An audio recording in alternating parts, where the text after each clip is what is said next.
갈라디아서 5장 22절 23절 말씀 우리 한 목소리로 같이 또 읽습니다. 오직 성령의 열매는 사랑과 희락과 화평과 오래 참음과 자비와 양선과 충성과 온유와 절제니 이 같은 것을 금지할 법이 없느니라. 아멘. 한 곳의 말씀을 더 읽습니다. 로마서 14장입니다. 로마서 14장 17절 18절 말씀 같이 로마서 14장 17절 18절 같이 읽습니다. 하나님의 나라는 먹는 것과 마시는 것이 아니요 오직 성령 안에 있는 의와 평강과 희락이라. 이로써 그리스도를 섬기는 자는 하나님을 기쁘시게 하며 사람에게도 칭찬을 받느니라. 아멘. 우리 공연문화사역팀은 그 꿈이 있을 것 같아요. 2019년 우리 교회 창립 20주년 이제 창작 뮤지컬 주역들인데 그날이 빨리 왔으면 좋겠다. 그 하나님 나라를 우리가 살아가면서 받은 은혜를 우리가 은사로서 풀어낼 때에 그 결과로서 맺혀지는 것이 바로 성령의 열매입니다.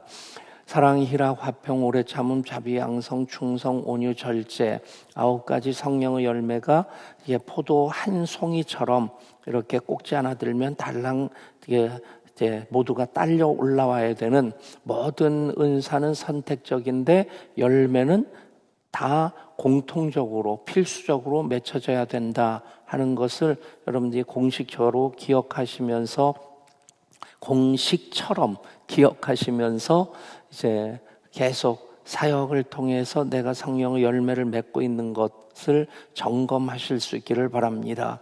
그 첫 번째 열매가 사랑인데 사랑에 대해서는 모든 연속극에서 다 얘기하고 있고 시에서도 노래에서도 사랑을 빼면 한마디로 그냥 안 꼽는 찐빵도 먹을 수 있습니다. 배고프면 그걸 왜 못 먹겠어요? 그것도 엄청 맛있는데 근데 모든 것이 존재할 수 없을 것입니다. 모든 인간의 관계, 시작도 과정도 결과도 사랑이어야만 합니다. 그럴 때 그 관계가 정말 우리가 하나님 안에서 하나님의 사람으로 살아가는 삶의 모습으로 보여질 수 있을 것입니다.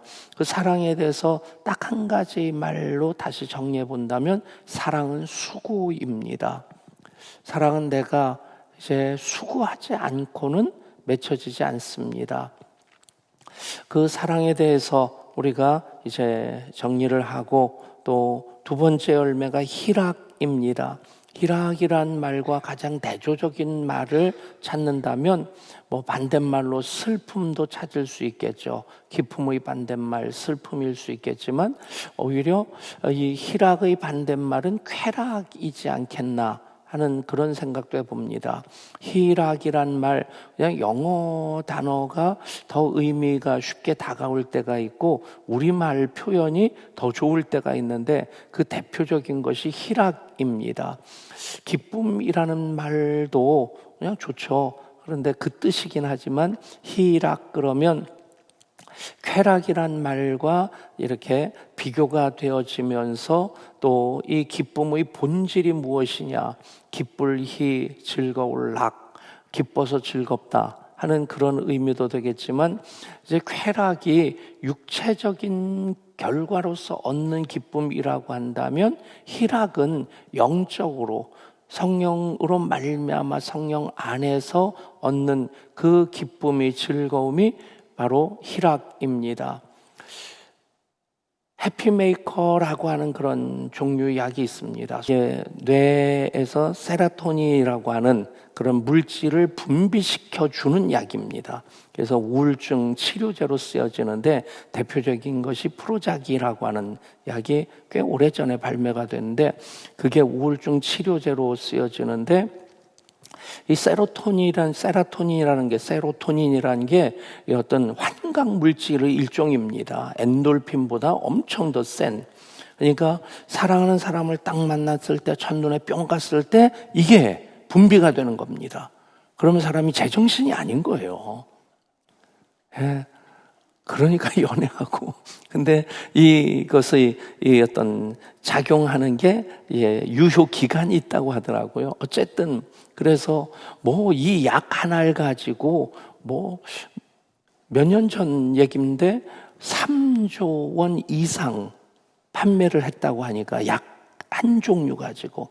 그러니까 뭐 요즘 아마 그 이상으로 코로나 백신이 그만큼 수익을 올리지 않을까 싶기도 한데, 그래서 굉장히 유행처럼 먹으면 우울한 감정이 없어지고 세로토닌이 분비돼 가지고 해피해지고, 그래서 해피메이커라고 부르는 겁니다. 근데 또 전체적인 통계는 아닌데 유명 인사들, 연예인이란가 정치인 중에서 이 자살한 사람들 중에 또 하나의 공통점이 뭐냐면 이 약을 계속 먹던 사람들이었다는 겁니다. 그러니까 마약처럼 마약 중독되면 그 다음엔 이게 계속해서 더 파고 들어가면서 그 쾌락을 추구하는데, 그런 효과를 기대하는데 그것이 없게 되면 더 절망하게 되고, 그래서 프로작을 처방받다가 그것 때문에 오히려 절망하고 자살을 하는. 여러분, 희락과 쾌락을 구분할 때에 이 프로작은 대표적으로 쾌락을 추구하게 만들어주는 약입니다. 그런데 희락이라고 하는 것은 어떤 것이겠는가? 여러분, 그렇게 하지 아니하실지라도 무화과 나무도 없고, 이 얘기와 이 얘기는 다른 얘기입니다.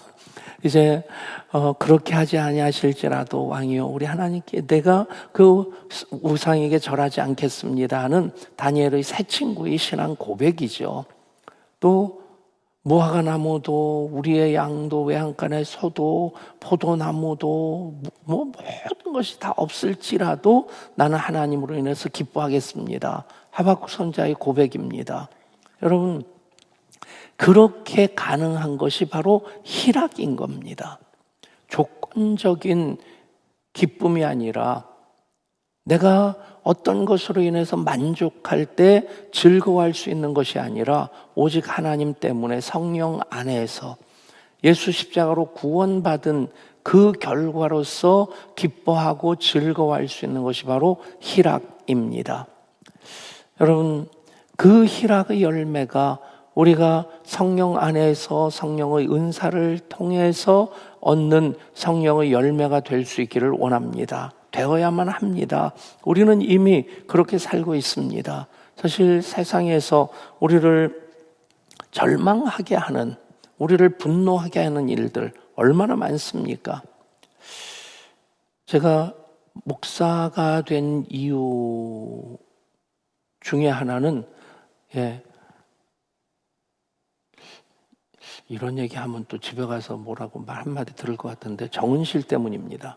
이유 중에 하나가 제가 이제 젊었을 때 뭐 다 그 시대를 사셨지만 유신 말기 또 오공 초기, 이게 이 사회의 구조적인 이 불의 때문에 참 많이 그냥 울분을 가지고 살았습니다.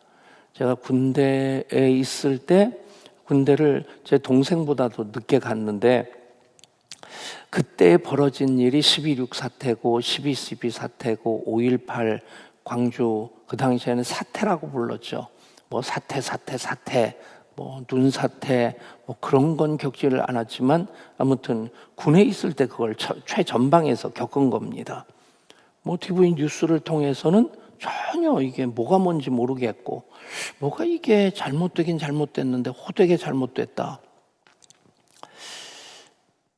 이 얘기를 하려면 또 3박 4일 해야 되니까 어쨌든 제대하고 나서 저 나름대로 광주 사태에 대한 자료들을 다 모아봤습니다. 나름대로 결론을 내렸고, 만약 그때 그것 때문에 제가 불신검문에 걸렸다든가 저쪽에 경찰관 한 사람만 서 있어도 100m, 200m 밖에서도 가슴이 쿵당쿵당하는, 뭐 언제든지 뭐 가방 열면 이제 잡혀갈 수 있겠고, 뭐 고문도 당할 수 있겠고, 그때 제 마음속에 굉장히 뜨거운 마음이 있었는데, 이 나라의 민주화를 위해서 이 한 몸 불사를, 그런 어떤 정의감이 굉장히 뜨거웠습니다. 그래서 그냥 뭐 하나님 믿는 사람으로서 그렇게 나라의 민주화를 위해서 하기 위해서는 인권 변호사가 되고자 했던 것은 애시당초 포기한 것이고, 그 당시에는 장신대를 다닐 때니까 차라리 신부가 될까? 신부가 되면 나 혼자 하다가 뭐 감옥에 가면 가는 거고 죽으면 죽는 거고, 그런데 정은실하고 사귀고 있어가지고 그 책임감 때문에. 여러분, 참 보면 사회가 많이 부조리합니다. 그 사회 속에서 살아가는 우리들, 일단은 이 사회가 에덴 동산이 아닙니다. 에덴의 동쪽입니다. 그 속에서 우리는 하나님 나라를 살아가는 사람들입니다. 아멘. 여전히 주위에는 미움도 시기도 다툼도 살인도 있고 별 희한복적한 일들이 많습니다. 뭐 이 얘기 꺼내기 시작하면 이것도 3박 4일 해도 다 못할 만큼 얼마나 희한한 인간으로서 사람을 분노하게 하는 일. 어제는 제가 두 가지 일 때문에 참, 하나는 어처구니없고 하나는 화가 났는데, 화가 난 일은 옥정에서 있었던 일, 80대의 이게 청소 공공 근로하는 할머니인지 할아버지인지 이게 띠두르고 하시는 분들 있잖아요.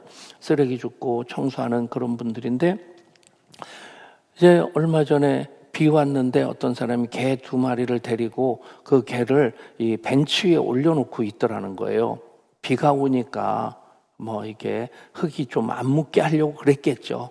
근데 이 청소하는 분 입장에서는 그 개 발자국 때문에 조금 전에 청소해 놓은 게 더러워질 수 있으니까 그 개 주인에게 그 발자국을 좀 닦아달라고 그랬답니다. 그랬더니 이 사람이 양주시청에 민원을 내가지고 어떻게 교육시켰길래 시민으로 하여금 그렇게 불편하게 하느냐고 그렇게 막 하고, 그래가지고 담당 공무원한테 뭘 요구를 했냐면, 그 공공근로하는 할아버지인지 할머니지 그분으로 80대라는 건 기억해요. 자기한테 와서 사과하게 하고 걔한테 사과하라고 하고. 그 공무원이, 이게 양주에서 있었던 일 때문에 제가 화가 나는 겁니다. 파주에서 있었고 여주에서 있었으면 뭐 그런가 보다 할 텐데, 양주에서. 그래서 담당 공무원이 그 공공근로하는 분을 데리고 그 견주 앞에서, 개 앞에서 머리 숙여서 사과하게 했다는 거예요. 이게 우리가 사는 세상입니다. 여러분, 화나게 만들어서 죄송합니다.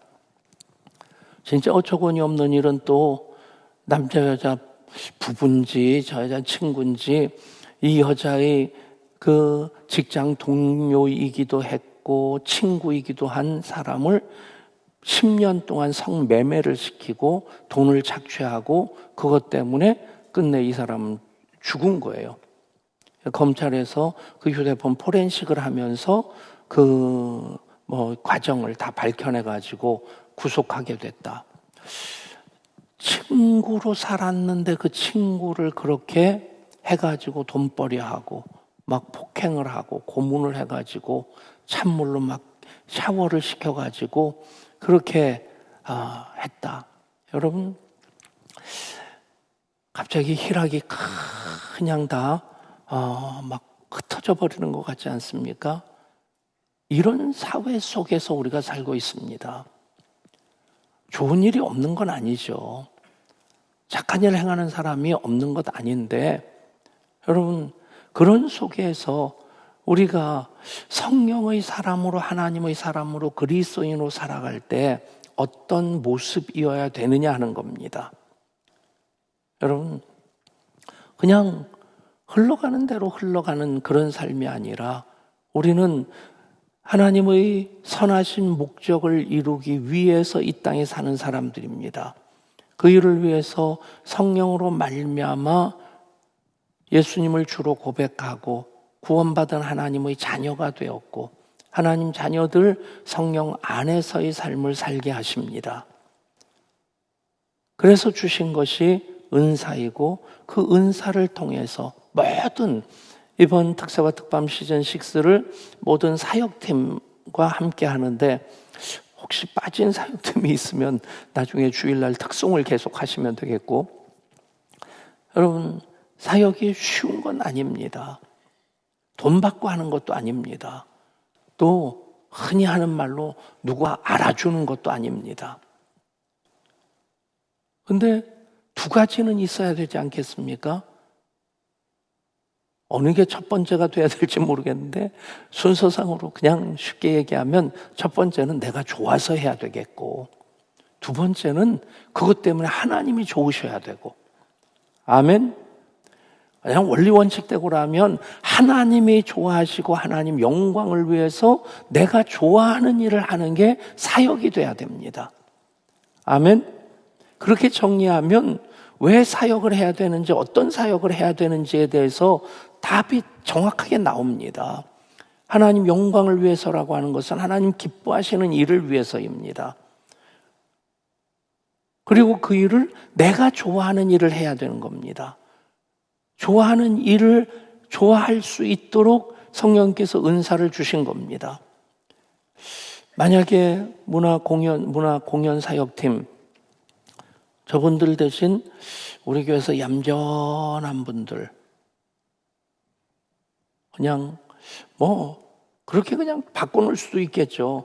여기 있는 일부 찬양팀하고 문화공연 사역팀을 이렇게 바꿔가지고 이거 하세요, 이거 하세요. 예, 완전히 개판이 될 겁니다. 여러분, 내가 좋아서 하는 일, 그런데 그냥 내가 좋아서만 하는 일이라고 한다면 이거는 자기 일이 됩니다. 그런데 그 일로 하나님이 좋아하시는 일, 순서를 바꾸면 더 의미가 있죠. 하나님 좋아하시는 일을 위해서, 좋아하시는 그 하나님의 영광을 위해서 내가 좋아하는 일을 한다. 여러분, 그게 은사이고, 그러면 그것을 통해서 맺혀지는 열매가 사랑이고 희락입니다. 아멘.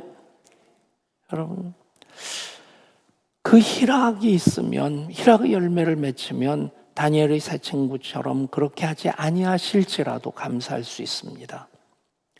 무화과나무도 포도열매도 외양간에 소도 우리의 양이 없어도 감사할 수 있습니다. 그럴 때 비로소 할 수 있는 것이 항상 기뻐하라, 쉬지 말고 기도하라, 범사에 감사하라. 이것이 그리스도 예수 안에서 너희에게 향하신 하나님의 뜻이니라. 아멘. 여러분, 돈 가지고 항상 기뻐하고 쉬지 않고 기도하고 범사에 감사할 수 없습니다. 세상적인 어떤 쾌락의 수단이나 도구를 가지고 항상 기뻐하고 쉬지 않고 기도하고 범사에 감사할 수 없습니다. 여러분, 권세가 있고 권력이 있다고 대선을 앞두고 대선 주자들로 이 사람 저 사람 서로 하겠다고, 또 여당이든 야당이든 당 대표를 뽑는 데 있어서는 저마다 다 하겠다고 나섭니다. 누구라고는 절대 얘기할 수 없는데 어떤 한 분이 또 대선 출마하겠다고 출사표를 던졌어요. 댓글 처음 달린 게 그거더라고요. 깜도 안 되는 사람이. 그러니까 이 사람이 볼 때는 깜도 안 되는 사람이라고 보는데 자기 자신은 될 수 있겠다고 생각하니까 출사표를 던지죠. 전 절대 안 할 겁니다. 돈이 없어요, 첫 번째는. 두 번째는 그게 저를 하나님께서 부르신 목적이 아니라고 저는 믿습니다. 그냥 목사로서 목회하면서 계속 가지치기를 합니다. 얼마 전에는 무슨 선교 단체에서 이제 이사장을 맡아달라고 그 선교사님들 몇 분이 찾아왔어요. 1시간 내내 그분들은 저를 설득하려고 하고 저는 그분들을 설득시키면서 제가 힘되는 대로 돕겠습니다. 그러나 내가 다른 것도 지금 가지치기 하는데 장짜리 하는 게 그게 제가 목회의 목적이 아니기 때문에 그건 제가 사양을 합니다. 여러분, 중요한 것은 무엇입니까? 왜 은사 사역을 합니까? 그것이 하나님 나를 부르신 목적, 하나님의 영광을 위한 것이기 때문에, 그것을 할 수 있는 재능을, 은사를 하나님 나에게 주셨기 때문에, 그 일을 통해서 내가 그 사역을 하면 하나님이 좋아하시기 때문에 그렇습니다. 아멘.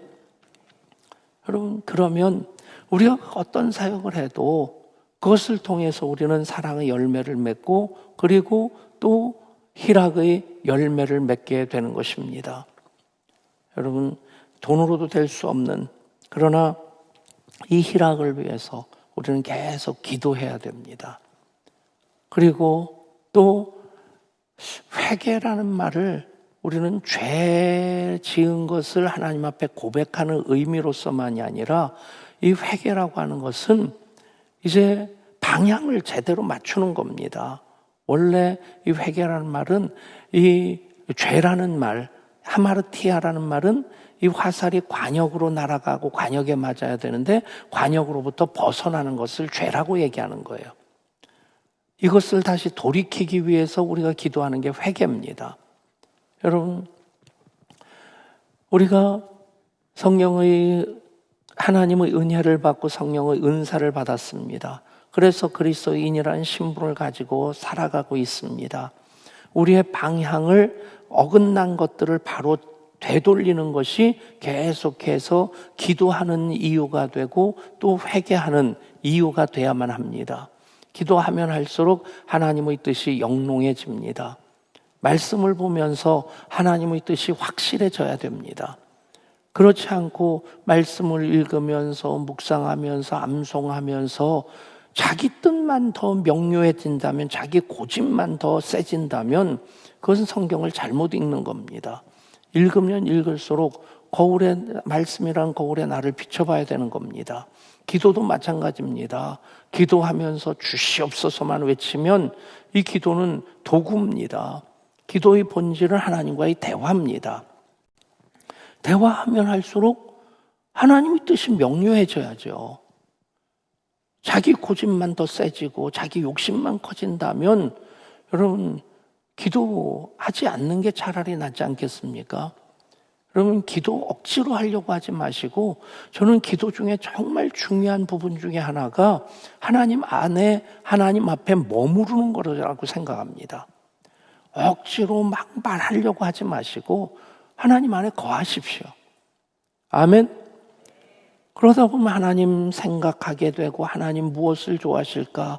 그런데 내가 그렇게 하지 못한 것도 있다면 회개하게 되고, 하나님 뜻에 더 온전히 순종하며 헌신하며 살고자 결단하면서 기도하게 되고, 여러분, 더 온전한 희락을 위해서 계속 말씀을 묵상해야 되고 기도해야 됩니다.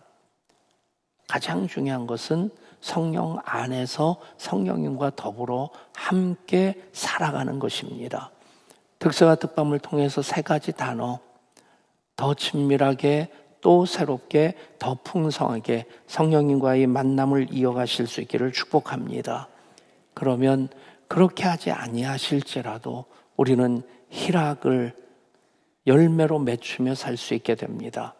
광야에서 돌을 베게 하고 자더라도 기뻐할 수 있습니다.